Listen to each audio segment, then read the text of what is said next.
नमस्कार, स्वागत है आप सभी का देवभूमि समाचार में। मैं हूं आपके साथ सुनील चौहान। अब होते हैं रूबरू आज की महत्वपूर्ण खबरों के साथ। दिल्ली में नीति आयोग की बैठक संपन्न हो गई, जिसमें सीएम धामी भी शामिल हुए। इस खास बैठक में सीएम धामी ने उत्तराखंड के विकास कार्यों का लेखा जोखा पीएम मोदी के समक्ष पेश किया। इस बैठक में सभी राज्यों के मुख्यमंत्री शामिल हुए। इसके साथ ही केंद्र शासित प्रदेशों के उपराज्यपाल भी इस बैठक में शामिल हुए।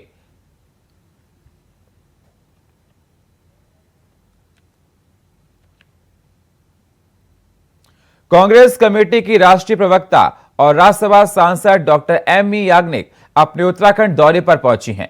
उत्तराखंड में कांग्रेस मुख्यालय पर डॉक्टर एम.ई. याग्निक ने एक प्रेस कॉन्फ्रेंस को संबोधित करते हुए केंद्र सरकार के 9 साल पूरे होने पर प्रधानमंत्री नरेंद्र मोदी से 9 सवाल पूछे हैं। डॉक्टर याग्निक ने कहा कि मोदी सरकार पिछले 9 सालों में जनहित के मुद्दों पर बात ही नहीं करना चाहती। यही कारण है कि पिछले 9 सालों में प्रधानमंत्री मोदी ने जनता के सवालों पर चुप्पी साध रखी है।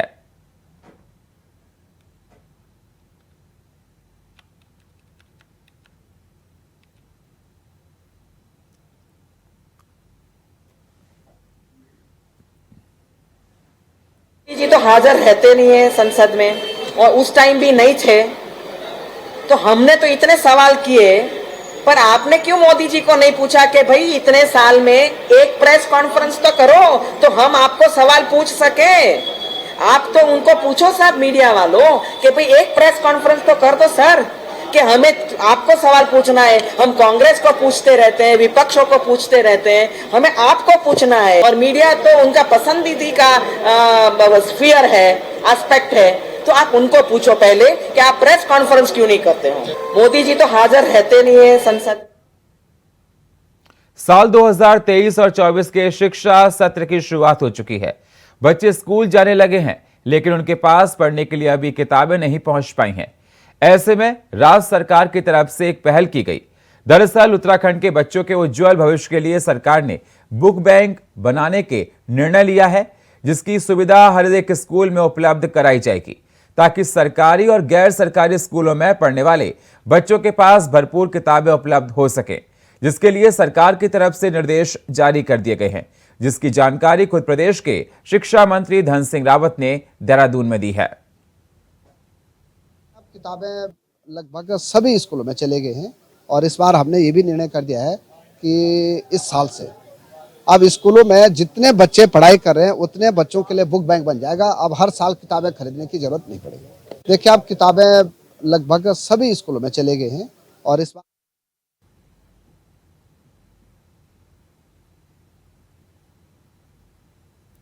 उत्तराखंड में सरकारी जमीनों पर अवैध रूप से धार्मिक संरचनाओं के निर्माण और अतिक्रमण तोड़ने को लेकर कई विभागों की तरफ से की जा रही कार्रवाई को लेकर शुक्रवार की शाम कांग्रेस के वरिष्ठ नेता और पूर्व विधायक रणजीत सिंह रावत ने पार्टी कार्यालय पत्रकार वार्ता आयोजित करते हुए कहा कि सरकार प्रदेश में डर और भय का माहौल बनाकर जनता का उत्पीड़न कर रही है।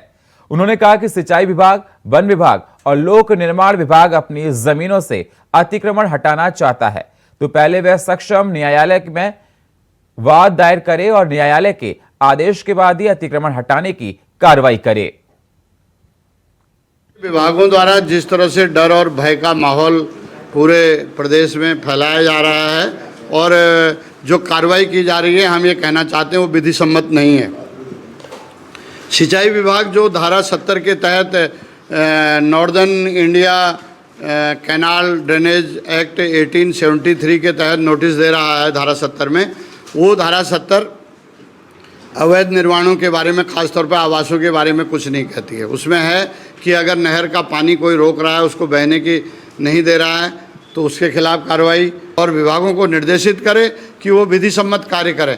जब हर प्रक्रिया के लिए विधि बनी हुई है, कानून बना हुआ है, तो जो उनमें प्राविधान है उन प्राविधानों को अपनाएं, उसके तहत कार्रवाई हो। उसमें हम कहीं अवरोध नहीं हैं, लेकिन जिस तरह से विभाग विधि सम्मत कार्य न करते हुए विधि के खिलाफ जा रहे हैं, विधान के खिलाफ जा रहे हैं, तो उनके खिलाफ फिर माननीय सक्षम न्यायालय में जाना पड़ेगा।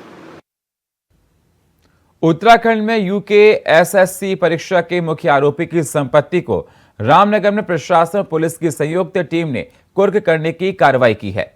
इस संबंध में जानकारी देते हुए तहसीलदार विपिन चंद्र पंत ने बताया कि रामनगर निवासी चंदन मंडल, जो कि भर्ती परीक्षा घोटाले का मुख्य आरोपी था और उसे उत्तराखंड एसटीएफ की टीम ने गिरफ्तार करने की कार्रवाई की थी। उन्होंने बताया कि इस संबंध में चंदन मंडल के अलावा कई लोगों के खिलाफ कई धाराओं में मुकदमा दर्ज करने की कार्रवाई की गई थी।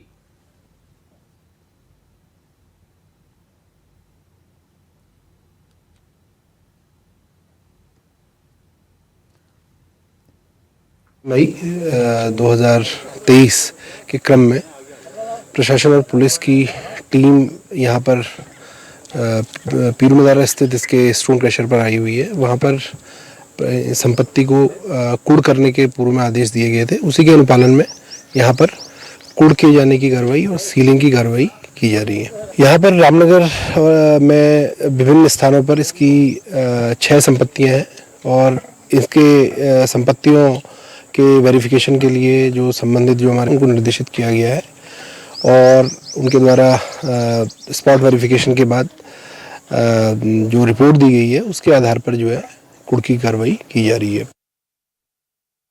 कालाडूंगी विधायक बंशीधर भगत ने चकलुबा के विदार रामपुर गांव में पेयजल योजना का शिलान्यास किया। 4 करोड़ 16 लाख की इस योजना से 5 गांवों की आबादी लाभान्वित होगी। विधायक बंशीधर भगत ने कहा कि हर घर नल हर घर जल योजना के तहत सरकार का हर घर में शुद्ध पेयजल पहुंचाना हमारी प्राथमिकता है।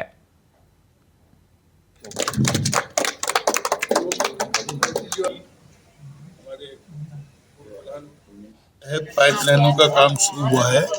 आज हमने पहले लामाचौड़ में किया है, अभी फिर यहाँ किया है और ये लगभग 4 करोड़ 16 लाख की योजना है। 22-23 किलोमीटर के लगभग इसमें पाइपलाइन बिछाई जाएगी। 4 इंच 3 इंच 2 इंच 2 इंच से कम की लाइन नहीं होगी, सब 2 इंच से बड़ी लाइन होगी। 557 परिवार इससे लाभान्वित होंगे। लक्सर के किसान विद्यालय इंटर कॉलेज की कक्षा 10वीं की छात्रा वंशिका ने जिले की टॉप 5 की सूची में जगह बनाई है और क्षेत्र का नाम रोशन किया है। दरअसल वंशिका ने उत्तराखंड बोर्ड की परीक्षा में 93% मार्क्स प्राप्त किए हैं। जानकारी के वंशिका के राज मिस्त्री के काम करते हैं और वहीं उनकी मां किसान इंटर कॉलेज में भोजन बनाती हैं। वहीं वंशिका बड़ी होकर प्रशासनिक अधिकारी बनना चाहती हैं। सर वैसे से सबसे पहले श्रेय तो मेरे मॉम डैड को ही जाता है, जिन्होंने मुझे इतना मोटिवेट करा है और उसके बाद मेरे टीचर है मैथ के, उन्होंने भी बहुत ज़्यादा मोटिवेट करा है मुझे। थैंक यू सो मच, मैंने बहुत ज़्यादा थैंक यू बोलूँगी। और मेरा एम JEE की तैयारी करना है। मैं उनके लिए ये कहूँगी कि कुछ भी पाने के लिए सबसे पहले मेहनत करनी ज़रूरी है। मेहनत करके हम कुछ भी पा सकते हैं, कुछ भी कर सकते हैं। जसवीर जी, मैं गुड़िया को बधाई दूंगा बहुत बहुत। वंशिका 10th क्लास की स्टूडेंट थी। इसने 93% हाई स्कूल के एग्ज़ाम में हमारे कॉलेज में केवी इंटर कॉलेज लक्सर में हाईएस्ट मार्क्स लिए हैं। ये प्रथम स्थान पर विद्यालय में रही है। 94 पर मेरिट आई है प्रदेश की, लेकिन ये बहुत अच्छी बात है। बच्ची ने बहुत मेहनत करी है और बच्ची एक बहुत मध्यम परिवार से थी। इनकी मदर भी विद्यालय में भोजन माता के रूप में काम करती हैं। तो मेरा कहने का तात्पर्य ये है कि प्रतिभा कहीं भी मिल सकती है। ऐसा नहीं कि बड़े घरों में ही मिलती है, प्रतिभा छोटी जगह भी मिल सकती है। प्रतिभा का अपना एक महत्व होता है। विश्व हिंदू परिषद की केंद्रीय मार्गदर्शक मंडल की 2 दिवसीय बैठक के बाद आज विश्व हिंदू परिषद की ओर से 7वीं संगोष्ठी का आयोजन किया गया, जिसमें देश के ज्वलंत मुद्दों, जिनमें धर्मांतरण, समलैंगिक विवाह और लिव इन रिलेशनशिप पर चर्चा हुई। इसके बाद संगोष्ठी में निर्णय हुआ कि सभी महिला संत आने वाले दीपावली के 15 दिन पहले और 15 दिन बाद देश भर में जन जागरण चलाएंगे, जिसमें उक्त सभी मुद्दों के प्रति समाज की महिलाओं और लड़कियों को ये महिला संत जागरूक करेंगी। साध्वी संगोष्ठी के अंतर्गत हम समस्त साध्वियों ने आज संकल्प लिया है कि एक अभियान चलाएंगे हम समाज में, समाज की जागृति के लिए। और इस तरह के जो विषय आज आए हैं, लव जिहाद इत्यादि, धर्मांतरण इत्यादि, समलैंगिक विवाह इत्यादि और लिविंग रिलेशन इत्यादि जो भी विषय हैं, इनके लिए हम लोगों को जागृत करेंगे। और हमारा शास्त्र क्या कहता है, हमारी संस्कृति क्या कहती है, हमारा धर्म क्या कहता है, क्या धर्म के विरुद्ध है और क्या धर्म के अनुकूल है, वो सारी शिक्षाएं देने के लिए दीपावली के 15 दिन पहले और दीपावली के 15 दिन बाद पूरे भारतवर्ष में एक साधुओं और साध्वियों के द्वारा अभियान चलेगा और इन समस्त विषयों का हम बहिष्कार कर आने वाले समय में नहीं, विशेष समय ही हमारा तो जीवन ही संस्कारों में रहा है, संस्कृति का रहा है और ये तो निरंतर रहना चाहिए क्योंकि भारत विश्व गुरु है और भारत से पूरे विश्व को संदेश जाता है। इसलिए जो आज के जो मुद्दे हैं वो एक धर्मांतरण जो हो रहा है, हमारी संस्कृति के साथ छेड़छाड़ हो रही है, हमारे धर्म के साथ छेड़छाड़ हो रही है, हमारी शिक्षा के साथ छेड़छाड़ हो रही है, हमारी युवा पीढ़ी के साथ में छेड़छाड़ हो रही है। तो इन सब के लिए ये विशेष आज का विषय। लक्सर क्षेत्र में ओवरलोड वाहनों से 2 दिन के भीतर 8 लोगों की मौत हो जाने के बाद पुलिस प्रशासन की तरफ से ओवरलोड और अवैध वाहनों के खिलाफ लगातार अभियान चलाया जा रहा है। ट्रैफिक इंस्पेक्टर अखिलेश कुमार और लक्सर सिविल पुलिस आयुक्त रूप से हरिद्वार पुरकाजी और लक्सर रुड़की हाईवे पर ज्वाइंट रूप से चेकिंग अभियान चलाकर 3 दर्जन से अधिक वाहनों के चालान काटे और दर्जन भर वाहनों को पकड़कर सीज किया दिया। साथ ही कई दोपहिया वाहनों को नाबालिग चलाते मिले तो कई के पास वाहनों के दस्तावेज तक नहीं मिल सके। अभी तक हम लोगों ने 76 चालान जो ओवर स्पीड के हैं वो नगला मर्ती NH 334 पे कर दिए हैं और यहाँ पे अभी जो लेटेस्ट जो है 7 ओवर स्पीड के चालान और रैंडम जो चालान जिसमें आप ये देखिए overload, triple riding without helmet, वो हमने 9 चालान किए हैं। तो ये कार्रवाई अब कंटिन्यूसली लक्सर क्षेत्र में अब ये जारी रहेगी। यहाँ पे और सिविल पुलिस का सहयोग में है, एक ज्वाइंट ऑपरेशन चल रखा है और आने वाले समय में जो भी होगा कि हफ्ते में 1 या 2 बार ज्वाइंट ऑपरेशन हम यहाँ पे चलाते रहेंगे। लक्सर विधायक मोहम्मद शहजाद के बाद कानपुर से निर्दलीय विधायक उमेश कुमार ने भी अवैध खनन के खिलाफ मोर्चा खोल दिया है। आपको बता दें, लक्सर विधायक मोहम्मद शहजाद ने 1 दिन पहले ही अवैध खनन पर अंकुश लगाने की बाबत प्रदेश के सीएम और चीफ सेक्रेटरी को चिट्ठी भेजकर अल्टीमेटम दिया था। इसके बाद कानपुर के निर्दलीय विधायक उमेश कुमार ने भी अब अवैध खनन के खिलाफ हल्ला बोल दिया है। विधायक उमेश कुमार ने अपने समर्थकों के साथ कानपुर क्षेत्र के बालाबाली में गंगा नदी घाट पर छापा मारा और इस दौरान लक्सर और खानापुर थाना प्रभारियों को भी मौके पर बुलाया गया।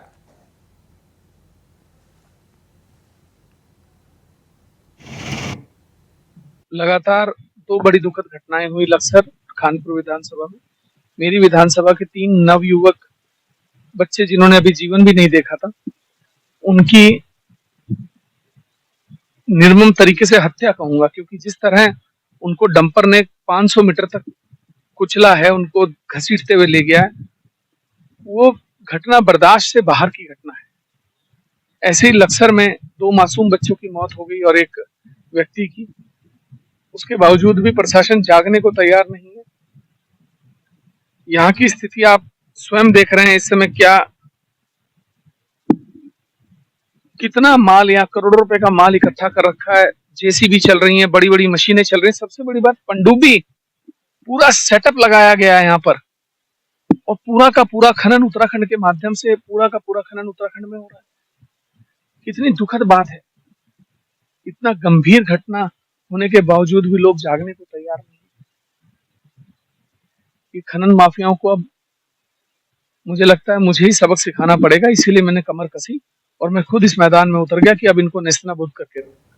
ब्रेक के बाद स्वागत है आप सभी का देवभूमि समाचार में। अब रुक करते हैं अगली खबरों का। 25 मई को उत्तराखंड को वंदे भारत एक्सप्रेस के रूप में रेल मंत्रालय की तरफ से बड़ी सौगात मिलने के साथ ही जहां डोईवाला की जनता ने रेल मंत्री का आभार जताया, तो वहीं डोईवाला में वंदे भारत एक्सप्रेस के साथ ही बाकी एक्सप्रेस रेलगाड़ियों का स्टॉपेज न होने पर रोष जताते हुए सरकार से मांग की कि डोईवाला में एयरपोर्ट, सैन्य संस्थान, BSF, SSB, BRO और SDRF मुख्यालय के साथ ही उत्तराखंड का नामी हिमालयन अस्पताल और औद्योगिक क्षेत्र मौजूद है। ऐसे में वंदे भारत एक्सप्रेस के साथ ही बाकी एक्सप्रेस रेलगाड़ियों का स्टॉपेज डोईवाला में बनाया जाए। ये वंदे भारत ट्रेन चली है, इसके लिए केंद्र सरकार और राज्य सरकार को बहुत बहुत धन्यवाद देता हूँ।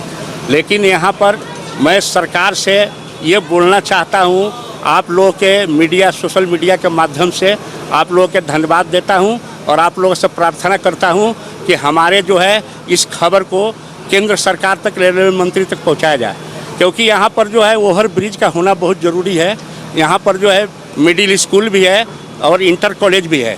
इसमें जो है बच्चे आएंगे जाएंगे, पार करेंगे तो इतनी स्पीड में चलने वाली ट्रेन दुर्घटना हो सकता है।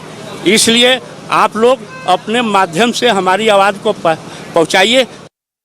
सर, और ट्रेन चलनी चाहिए, विकास तो होना चाहिए, पर ओवर ब्रिज बनना चाहिए। एक निवेदन मेरा और है सर कि ये डोईवाला में तो ट्रेन चलती है पर रुकती कम है यहाँ पर ट्रेन। जैसे स्टॉपेज नहीं, स्टॉपेज होना चाहिए। ये गढ़वाल कुमाऊं का सेंटर है, कुमाऊं से काठगोदाम ट्रेन जो चलती है, यहाँ पर स्टॉपेज होना बहुत जरूरी है।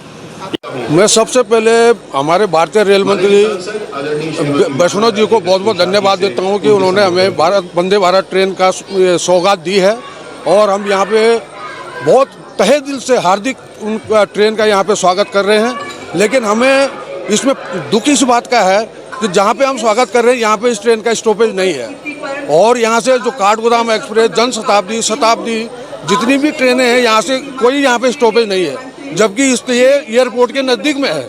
एयरपोर्ट के नज़दीक होते कोई भी कहीं से यहाँ पे आएगा तो यहाँ उतर के अपना एयरपोर्ट जरूर जा सकता है, सभी के लिए सुविधा हो सकती है। रुड़की के राष्ट्रीय जल विज्ञान संस्थान सभागार में मुख्य सूचना आयुक्त अनिल चंद्र पुनेठा ने अपीलीय अधिकारियों और लोक सूचना अधिकारियों के साथ समीक्षा बैठक कर आयोजन किया।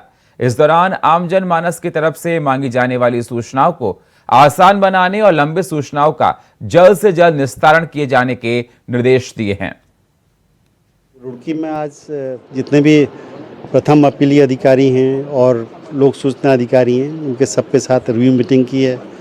पिछले 1 या 2 साल में उन्होंने जो काम किया है उन्होंने उसके बारे में बताया और जितना भी डिस्पोजल हुआ है उसके बारे में बताया। प्रथम अपील केसेस में किसको कितनी मिली और कितना डिस्पोजल हुआ है और उनके कुछ शंकाएं थी, उनके कुछ डाउट्स थे, तो हमने उनको क्लेरिफाई किया है कि भाई किस तरह से करना चाहिए जहाँ पे, क्योंकि हमारा मेन मुद्दा क्या है कि लोगों को सूचना जो है वो सुसमय दिलवाई जाए। बीजेपी महिला मोर्चा के 2 दिवसीय कार्यक्रम में शिरकत करने के लिए कोलकाता से काशीपुर पहुंची तूफानगंज की विधायक और बीजेपी महिला मोर्चा की राष्ट्रीय उपाध्यक्ष मालती रबा रॉय का बीजेपी महिला नेत्रियों ने जोरदार स्वागत किया है। उन्होंने बताया कि महिलाओं की 50% भागीदारी देश और प्रदेश की सरकार को बनाने में महत्वपूर्ण भूमिका निभाती है, इसलिए महिलाओं को स्वावलंबी होना और अपने अधिकारों के प्रति जागरूक होना नितांत आवश्यक है। साथ ही उन्होंने पौराणिक शहर काशीपुर को बेहतर बताया है।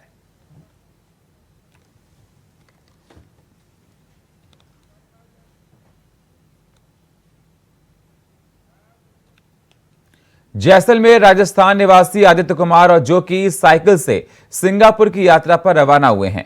इस यात्रा के जरिए देश की कला और संस्कृति के संरक्षण के साथ ही पर्यावरण को बचाने के लिए भी यात्रा कर रहे हैं। अपनी यात्रा की इस कड़ी में शुक्रवार को वो रामनगर पहुंचे, जहां बीजेपी के वरिष्ठ नेताओं और पूर्व छात्र संघाध्यक्ष गणेश रावत ने उनका और उनके सहयोगियों का जोरदार स्वागत किया। इस दौरान उनके उज्जवल भविष्य की कामना भी की है। दरअसल अपनी इस यात्रा के जरिए आदित्य हल्द्वानी और खटीमा होते हुए नेपाल जाएंगे, जहां पूर्वोत्तर भारत के रास्ते म्यांमार देश पहुंचेंगे और थाईलैंड, मलेशिया, हांगकांग, सिंगापुर पहुंचेंगे।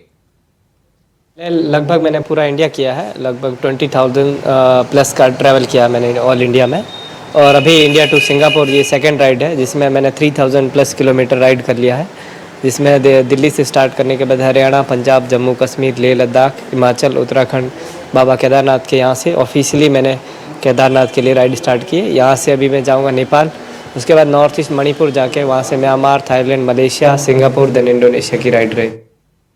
देहरादून के सहसपुर थाना क्षेत्र के रहने वाले वादी नितिन सैनी के फार्म हाउस पर हुई चोरी का पुलिस ने खुलासा कर लिया है। पुलिस ने मामले का खुलासा करते हुए बताया कि फार्म हाउस पर काम करने वाले चौकीदार ने 3 लाख रुपए नकदी की चोरी की थी। घटना के बाद आरोपी आईएसबीटी देहरादून से दिल्ली भागने की फिराक में था, लेकिन पुलिस ने कार्रवाई करते हुए आरोपी को धर दबोचा और उसके पास से 2 लाख 48,210 रुपए की नकदी बरामद कर ली है। पूछताछ में सामने आया कि आरोपी ने कुछ समय रुपए देहरादून घूमने से खर्च कर दिए। फिलहाल पुलिस ने रिपोर्ट दर्ज कर आगे कार्रवाई शुरू कर दी है।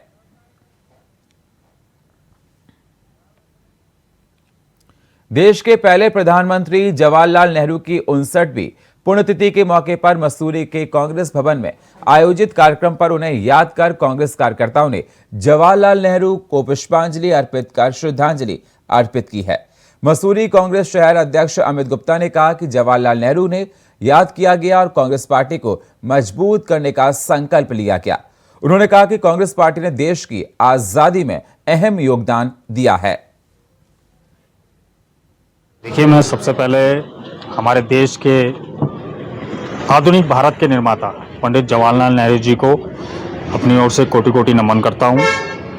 और आज कुछ लोग जो हमारे ऐसे महापुरुष हैं जिन्होंने इस देश की नींव रखी, उनको भुलाने का काम करते हैं, उनको मिटाने का काम करते हैं। मैं उनकी घोर निंदा करता हूं, क्योंकि ये वो लोग हैं जिन्होंने इस आज़ाद भारत का निर्माण किया, इस आज़ाद भारत को शुरुआत दी, आज़ाद भारत का संविधान दिया।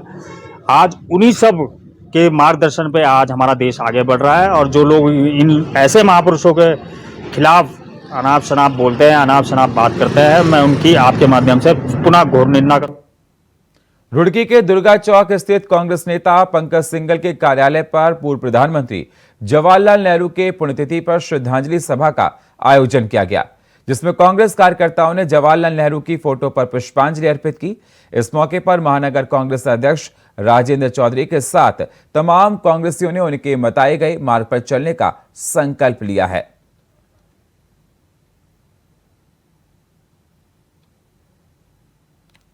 इस साल प्रदेश में मानसून से पहले ही अच्छी बारिश हो रही है, जिसकी वजह से देहरादून नगर निगम के सामने समस्याएं भी खड़ी हो रही हैं। तो वहीं कुछ ही समय में मानसून भी शुरू होने वाला है और इसके बाद नगर निगम के सामने चैलेंज और ज्यादा बढ़ जाएंगे। बारिश को लेकर नगर आयुक्त मनोज गोयल ने बताया कि निगम की ओर से लगभग सभी तैयारियां पूरी कर ली गई हैं, जिससे कि मानसून के दौरान किसी को परेशानी ना हो। साथ ही बड़े नदी नालों की साफ सफाई की व्यवस्था को लेकर पहले से कार्य किए जा रहे हैं और जो रह गए हैं उन्हें बरसात से पहले साफ कर लिया जाएगा। वहीं वार्डों की नालियों की सफाई भी लगातार कराई जा रही है। और फिलहाल देवभूमि समाचार में इतना ही। बाकी खबरों के लिए आप बने रहिए इंडिया वॉइस के साथ। तब तक के लिए नमस्कार।